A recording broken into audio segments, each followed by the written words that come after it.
Au nom d'Allah, que la paix soit sur vous, chers élèves, on va continuer les séries concernant les cours à distance qui sont réalisés par la délégation provinciale de Oujdour, l'Académie régionale de Youm Sakir Hamad. Donc la science de la vie et de la terre. Donc on va commencer par présenter le titre de la leçon. Donc fossilisation, échelle stratigraphique et cycle sédimentaire. Donc avant d'entamer cette leçon, donc il fallait rappeler quand même des prérequis. Donc les prérequis concernant cette leçon, ce sont les composants du milieu naturel. Donc quels sont les composants du milieu naturel? Donc un milieu naturel, comme vous le savez, il est composé de deux composantes principales. Donc la première, c'est une composante vivante. La deuxième, c'est une composante non vivante. Pour la première composante, donc il est subdivisé en deux règnes. Il est le règne animal et le règne végétal. Concernant la composante non vivante, donc il est formé essentiellement par des éléments non vivants qui sont l'eau, la terre, le sol, le sable, etc. Donc la classification des êtres vivants, vous l'avez déjà fait pendant ce semestre. Donc la classification, c'est quoi? C'est-à-dire plusieurs ramifications, plusieurs critères qui existent chez des êtres vivants, mais qui n'existent pas chez d'autres. Donc vous avez certainement classifié les animaux en vertébrés, c'est-à-dire les animaux qui possèdent une colonne vertébrale, des os généralement. Aussi, il y a les végétaux, les végétaux qui fleurissent, les végétaux qui ne fleurissent pas. Donc, grosso modo, donc la classification, ça donne une information sur des animaux surtout qui possèdent une colonne vertébrale, c'est-à-dire qu'on a la possibilité de voir bien sûr ces vestiges ou bien leur reste au niveau des roches sédimentaires. Et aussi, concernant les invertébrés, c'est-à-dire les animaux qui ne possèdent pas de colonne vertébrale, mais pourtant ils possèdent des coquilles, soit externes, soit internes. Aussi, vous avez certainement entamé les principaux milieux de sédimentation.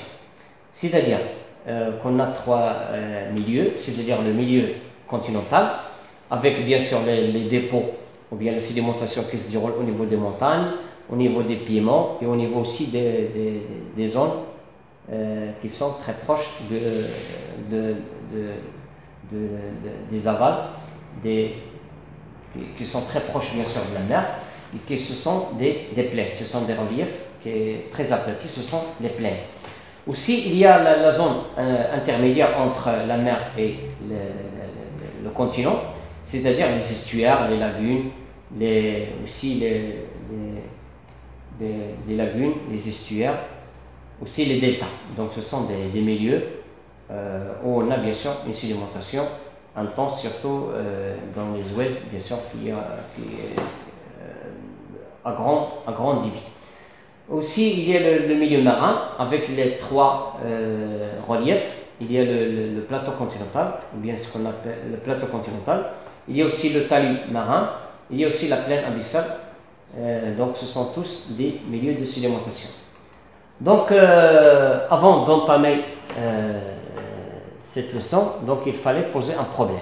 Donc, les roches sédimentaires se caractérisent par des vestiges et des empreintes des êtres vivants qui ont vécu dans des milieux lors du dépôt des sédiments. Donc, les roches sédimentaires se caractérisent par des vestiges, des empreintes des êtres vivants qui ont vécu dans des milieux lors des dépôts des sédiments. C'est-à-dire il y a la sédimentation, il y a aussi le dépôt, si vous le permettez, des vestiges et des empreintes des êtres vivants qui ont vécu, c'est-à-dire dans les temps géologiques qui sont passés. Donc, à partir de cette problématique, on va extraire le questionnaire suivant. Quel est l'intérêt des restes et des empreintes des êtres vivants? C'est-à-dire pourquoi on s'intéresse des restes et des empreintes des êtres vivants, pour quelles raisons? Donc, on va commencer cette leçon par la séquence 1, qui est intitulé Fossiles et fossilisation. Donc focalisons sur les différents types d'images. Donc prenons par exemple l'image à gauche, en haut. Donc c'est une image qui d'une roche sédimentaire, ça c'est sûr, et vous verrez très clairement une trace d'une plante. Donc ça c'est une plante et sa trace bien sûr elle est enregistrée au niveau de cette roche sédimentaire. Donc la deuxième image, donc c'est un poisson, donc c'est la trace et l'empreinte d'un poisson. Et vous verrez très bien la nageoire caudale de ce poisson, la nageoire dorsale, sa tête et la colonne vertébrale. Donc elle est enregistrée, cette trace, ou bien cette empreinte au niveau des roches sédimentaires.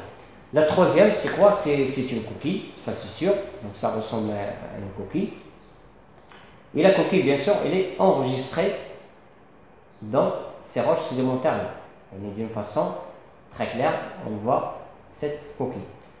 La quatrième image, donc ça c'est un insecte qui a bien sûr des ailes, qui est piégé ou bien enfermé dans ce qu'on appelle une résine. Donc une résine, ce sont des sécrétions bien sûr des végétaux et on voit clairement que cet insecte-là, il est piégé à l'intérieur de cette résine-là. Et donc ça c'est une abeille. Pourquoi? Parce qu'elle est caractérisée par une trompe. Donc les abeilles sont caractérisées par une trompe. Avec cette trompe-là, ils peuvent bien sûr sucer du nectar des fleurs, des différentes fleurs, bien sûr, des plantes qui fleurissent. Donc la cinquième image, donc ce sont des coquilles qui forment ce qu'on appelle une agglomérat au niveau des roches sédimentaires. La dernière image, donc ce sont des dents du requin qui sont conservées au niveau des roches sédimentaires. Donc les fossiles, donc les êtres vivants qui ont vécu au cours des temps géologiques, qui sont passés bien sûr, ont laissé de nombreux témoignages de leur existence, c'est-à-dire traces, empreintes, restes, etc. Donc ce sont les fossiles. Donc les fossiles, ce sont des êtres vivants qui ont vécu au passé, au cours des temps géologiques, et ils ont laissé de nombreux témoignages de leur existence. C'est-à-dire on ne peut pas bien sûr trouver un témoignage, une trace sans propriétaire, si vous le permettez. Donc il y a des traces, il y a des empreintes, des restes bien sûr, et ces restes-là, bien sûr, témoignent d'une existence des êtres vivants, bien sûr, qui ont vécu dans ces endroits-là. Donc on prend ce diagramme pour savoir bien sûr la façon avec laquelle on peut bien sûr trouver des fossiles. Donc focalisons sur le diagramme 1. Donc ça c'est un dinosaure. Donc vous verrez bien sûr que c'est un cadavre qui est colossal, qui est volumineux. Et les dinosaures, ce sont des êtres qui possèdent une colonne vertébrale et des os, bien sûr. Donc après la mort de ce dinosaure, donc il y a bien sûr par la suite disparition de la matière organique. Pourquoi? Parce que ça se décompose automatiquement dans la nature. Qu'est-ce qui reste et qui demeure? Il demeure que le squelette, c'est-à-dire la matière minérale. Donc après des millions et des millions d'années, donc on a ce qu'on appelle un enfouissement de cette ossature, ou bien ce squelette, au niveau des roches sédimentaires. Et vous verrez très clairement que cette roche-là, elle est surmontée par plusieurs couches sédimentaires. Après, bien sûr, des millions d'années aussi, donc il peut y avoir un soulèvement de cette couche qui s'approche un peu plus vers la surface de la Terre. Donc vers le diagramme 5, vous verrez très clairement des paléontologues qui cherchent bien sûr et ils ont la chance de trouver de l'ossature de ce fameux dinosaure qui a bien sûr vécu pendant le secondaire. Donc la fossilisation, c'est quoi? C'est l'ensemble des conditions permettant la conservation dans les sédiments bien sûr des restes et traces des êtres vivants après leur mort. C'est-à-dire, après la mort des êtres vivants, il y a bien sûr un enfouissement, il y a une conservation de ces restes-là et ces traces pour qu'il y ait bien sûr apparition ou bien l'existence de ce qu'on appelle des fossiles. Donc ça, c'est la fossilisation, c'est-à-dire la façon avec laquelle on peut bien sûr trouver des sédiments, des fossiles, pardon. Donc pour une bonne fossilisation, donc ça exige bien sûr des conditions qu'il faut respecter. Donc la première des choses, c'est que l'organisme doit avoir des parties dures ou minérales, c'est-à-dire des os, des coquilles, des carapaces, etc. Donc ce sont tous des parties qui sont dures, et les parties dures, on sait très bien qu'il y a conservation des parties dures. Par contre, les parties qui sont mous, c'est-à-dire la matière organique, ça se décompose avec le temps. Donc la deuxième condition, c'est l'enfouissement rapide pour être isolé de l'action destructive des agents atmosphériques. Donc pour qu'il y ait bien sûr un enfouissement, une fossilisation, si vous le permettez, parfaite, donc il faut enfouir cet animal ou bien cet cadavre rapidement possible. Pourquoi? Pour isoler de l'action destructive des agents atmosphériques. N'oubliez pas que les agents atmosphériques peuvent influencer négativement sur l'ossature ou bien les restes des animaux, et donc il faut bien sûr enfuir cet animal-là d'une façon rapide. Donc la troisième condition pour un bon enfouissement, le milieu du dépôt doit être calme. C'est-à-dire le milieu, s'il y a bien sûr un milieu qui n'est pas calme, donc il y a bien sûr dispersion de cette ossature, et par la suite on ne peut pas bien sûr avoir une conservation complète. Donc il faut qu'il y ait bien sûr un milieu qui est très calme. Donc on passe à un tableau comparatif pour comparer, bien sûr pour faire la comparaison entre les faciès, les fossiles de faciès et les fossiles stratigraphiques. Donc en commençant par la définition. Donc c'est quoi fossiles de faciès? Donc ce sont des fossiles qui caractérisent le milieu de vie. Donc ça donne une information sur le milieu de vie. Par contre, les fossiles stratigraphiques, donc ils caractérisent une ère géologique. Donc les fossiles stratigraphiques, ils caractérisent une ère géologique. Et on va voir bien sûr par la suite qu'est-ce qu'une ère. Donc on va focaliser sur quelques propriétés concernant les fossiles de faciès et fossiles stratigraphiques. Donc la répartition géographique. Donc elle est réduite chez les fossiles de faciès, mais elle est grande chez les fossiles stratigraphiques. C'est-à-dire on peut bien sûr trouver les fossiles de faciès. On ne peut pas trouver bien sûr partout les fossiles de faciès. Pourquoi? Parce qu'ils ont une répartition géographique qui est très réduite, très limitée. Par contre, les fossiles stratigraphiques, donc ils occupent une aire géographique qui est très importante, et par la suite, donc c'est la répartition géographique qui est très grande chez ces fossiles-là. Donc la durée de vie.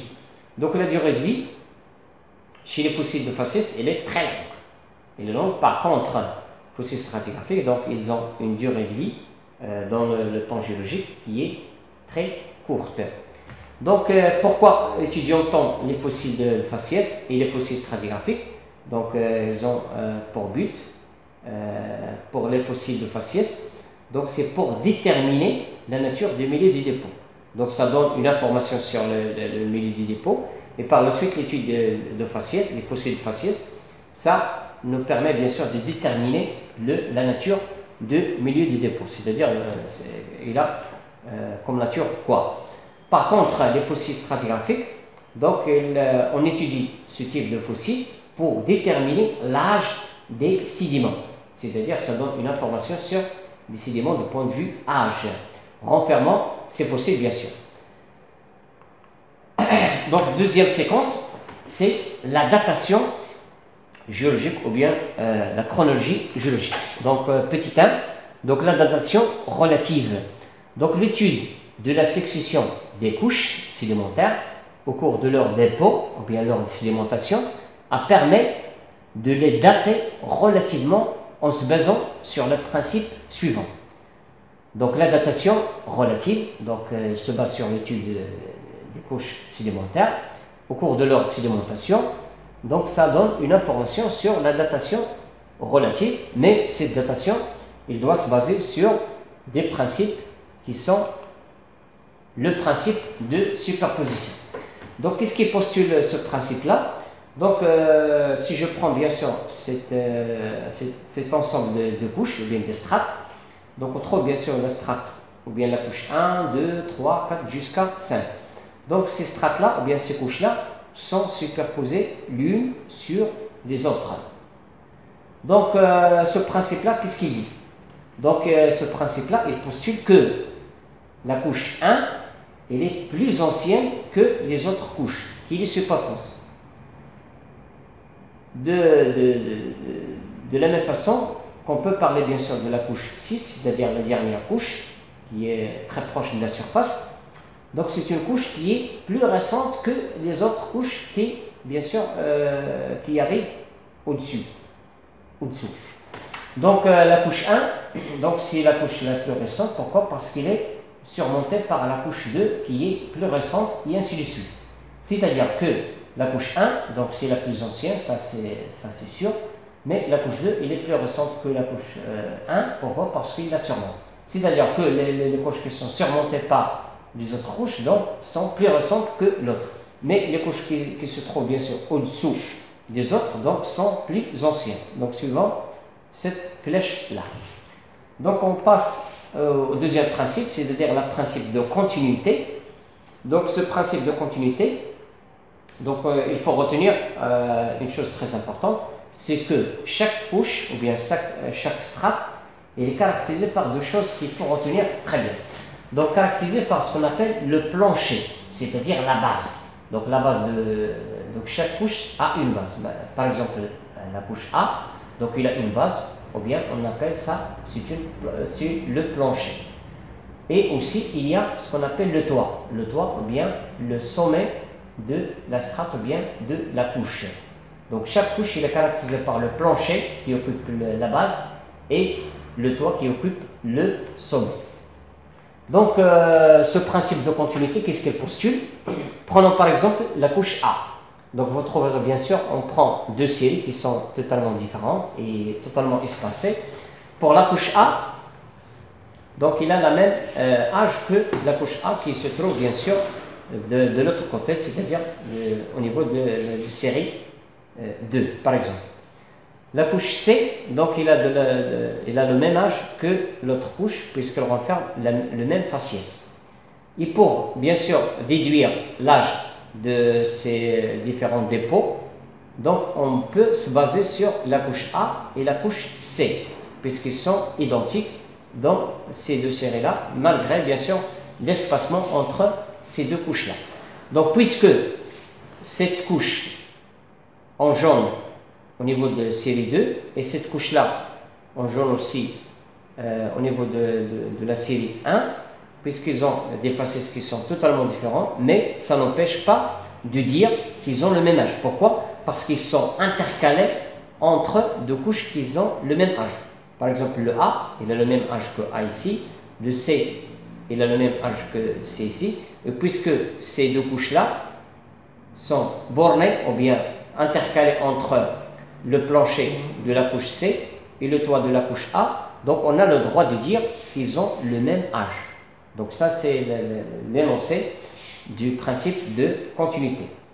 Passons au dernier principe, qui est le principe d'identité paléontologique. Donc, en focalisant sur ces deux séries-là, donc série 1 et série 2, donc la couche 3 de la série 1 et la couche 2 de la série 2, donc ils renferment tous les deux le même fossile stratigraphique, donc c'est identique pour les deux. Donc on a le droit de dire, puisqu'ils renferment le même fossile stratigraphique, donc on a le droit de dire qu'ils ont le même âge.